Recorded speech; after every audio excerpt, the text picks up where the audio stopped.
Now, going on to the business blunder of the day, you have Honda issuing a recall for 250,000 vehicles, but your Honda Civic as well as your Accord are safe.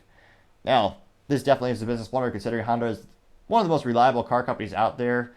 Their cars, unlike an electric vehicle, a Honda with an internal combustion engine, will last darn near 1,000,000 miles in a quarter of a century. My family still drives a 2001 Honda Accord with an internal combustion engine with 4 cylinders.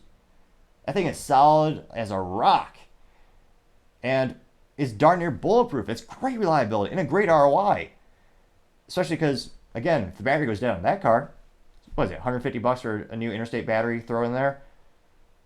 As opposed to if an EV goes bad, you're talking 7, 10, 25 grand for a battery, which makes it basically a smartphone on wheels in terms of only one company can repair it. The ROI is not there, but nevertheless, it's a great ROI traditionally for a good old Honda with an internal combustion engine.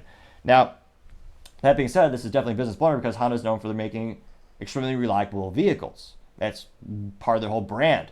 Now, specifically, they're recalling 250,000 of their vehicles that include, and I'm going down to the actual numbers here, the Acura TLX, the Acura MDX, the Honda Pilot, the Honda Ridgeline, as well as the Honda Odyssey. In terms of the years manufactured, that's specifically the 2015 to 2020 Acura TLX, 2016 to 2020 Acura MDX, the 2016, 18, and 19 Honda Pilot, 2017 to 2019 Honda Ridgeline, and the 2018 to 2019 Honda Odyssey.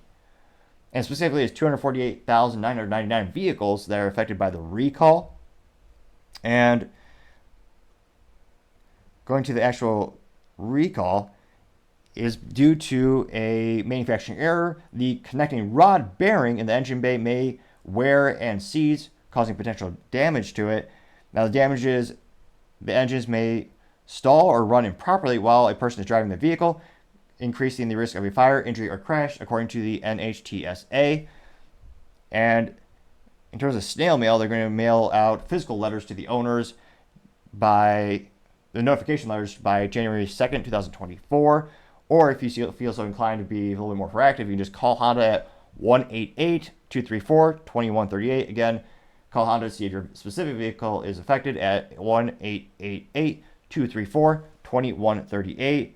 And then the recall numbers are X as in xenon gas, G as in gas, 1, and G as in gas, G as in gas, 0.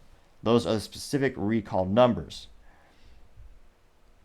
Now, interestingly enough, the Honda Ridgeline, that's their truck for all 18 of their customers. That's, in terms of volume of trucks, most people are going to get a Ford F-150 or a Chevy Silverado, GMC, also known as a GMC. But it's one of those instances where, and then some people get the Dodge Ram. It's very much heavily weighted with the big three. That's where historically General Motors, Ford, and Stellantis, well, Chrysler, they made a lot of their profits in the trucks. They had a huge market share in decades of heritage and consumer preference, and that's really where the money was for them. Now, Honda, they do sell a couple of their trucks. I suspect it's for mainly people who are really into the Honda brand, and it's kind of someone who has a family car and they have the family Honda Accord and they don't want something a little more versatile. But I don't suspect that'll hurt their sales too much because in terms of percentage of their overall sales, it's not the biggest product by far. But to have a recall where your company is known as making some of the most reliable products on the planet, that's gotta certainly be the business blunder of the day. Thank you again, everyone, for taking time to tune in today. Don't forget to try to get to 4,000 subscribers by the end of November. So if you can click that button, I greatly appreciate it. Also, leaving a comment is a great way to let me know how I can make the channel and the show better and better and improve the show quality. Lastly, don't forget to take time to tell your family, tell your friends, tell your coworkers, heck, tell your enemies, tell anyone and everyone. Just stay safe, fight the good fight.